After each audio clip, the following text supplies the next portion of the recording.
Hello दोस्तों, मैं नंदिनी आप लोगों के लिए लेकर आई हूँ मेरे सपनों के राजकुमार सीरीज का भाग 9। आपको पसंद आएगा तो सुनिए। मेरे सपनों का राजकुमार 9। मिस्टर कपूर गगन को बताते हैं कि पूजा मॉडलिंग के पीछे दीवानी है और वह मॉडलिंग करना चाहती है और अपने इस जुनून के कारण गलत लोगों की संगत में पड़ गई है। उन लोगों के साथ जाकर वह अपनी जिंदगी बर्बाद ना कर ले, इसीलिए मैं उसे कहीं भेजना नहीं चाह रहा था। ऐसा नहीं है कि मैं मॉडलिंग का विरोधी हूँ।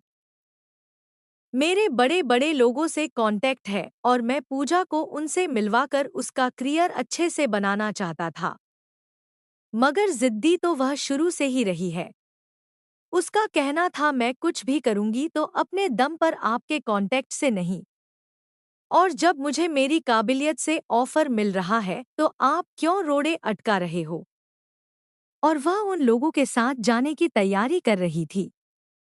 वह घर छोड़कर जाने को तैयार हो गई। मैंने उसके सभी अकाउंट सीज करवा जिससे वह कहीं जा ना सके। बिना पैसों का कोई भी उसका साथ नहीं दे रहा था, तो उसने घर पर ही भूख हड़ताल चालू कर दिया और उसकी हालत बिगड़ने लगी, जिस वजह से मैंने एक शर्त उसके सामने रख दी। गगन गगन कहता है, शर्त सामने रख दी या आपको बकरा मिल गया था हलाल करने के लिए गगन नाम का, जो अपनी बेटी के सामने परोस दिया।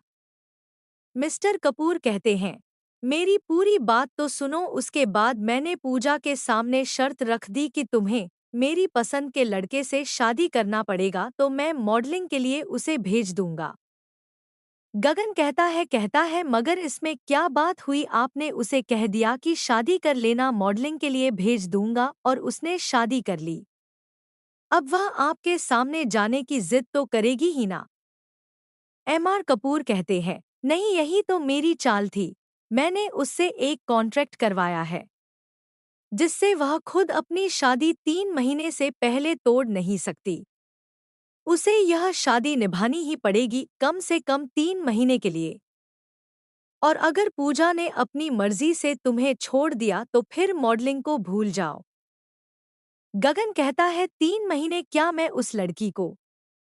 फिर उसे याद आता है कि वह बॉस के सामने खड़ा है जो पूजा के पापा है, तो वह अपने शब्द संभाल कर कहता है, पूजा को एक दिन भी और बर्दाश्त नहीं करूंगा, आज शाम को ही उसे वापस आपके घर भेज दूंगा।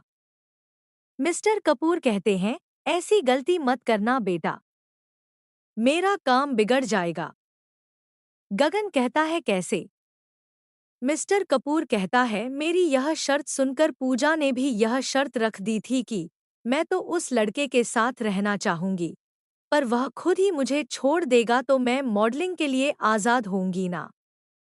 मिस्टर कपूर कहते हैं, उसकी यह बात सुनकर मैं थोड़ा अवाक रह गया, पर मुझे उसकी बात माननी ही पड़ी। गगन कहता है, इसमें मेरा क्या, आपने मेरे बारे में भी कुछ सोचा कि नहीं। सॉरी बेटा, बॉस कहता है, गगन तुम मुझे शुरू से पसंद थे और मैंने अपनी बेटी के लिए तुम्हें पसंद किया था। गगन बीच में बात काट कर कहता है, मेरा मोटापा को देखकर। मिस्टर कपूर कहते हैं, नहीं बेटा, तुम्हारे गुण देखकर। गगन मुंह टेढ़ा करके स्माइल देता है, जैसे व्यंग सी स्माइल करते हैं। मिस्टर कपूर कहते हैं, नहीं मैं सही बोल रहा हूँ। गगन कहता है, लेकिन पूजा तो कह रही थी कि आपने मुझ जैसे मोटे लड़के को इसीलिए चुना कि वह मुझे देखते से शादी के लिए मना कर देगी और आप उससे अपनी मर्जी के काम करवा पाओगे। मिस्टर कपूर कहते, नहीं मैं ऐसा सोच भी नहीं सकता, मेरी बेटी की जिंदगी का सवाल था। मुझे जो भी करना था सब सोच समझ कर करना था, जिससे उसकी जिंदगी बर्बाद ना हो। मुझे उसके लिए तुम्हारे जैसा ही जीवन साथी चाहिए था, ताकि मैं निश्चिंत हो सकूं कि उसका भविष्य भी सिक्योर होगा। गगन कहता है, पर आप जो 3 महीने की बात कर रहे हो उसका क्या। मिस्टर कपूर कहते, वैसे मेरी बेटी बहुत अच्छी है, पर नहीं, इन लोगों की बातों में आके बहक गई है, जब तुम्हारा साथ और प्यार उसे मिलेगा तो वह सही हो जाएगी और हमेशा हमेशा के लिए तुम्हारे साथ रहेगी। यह मेरा विश्वास है। अभी तो वह इतनी बहक गई है कि शादी में आने के लिए अपनी छोटी बहन तक का रास्ता नहीं देखा उसने। गगन कहता है, पर इन सब बातों से मुझे क्या मतलब?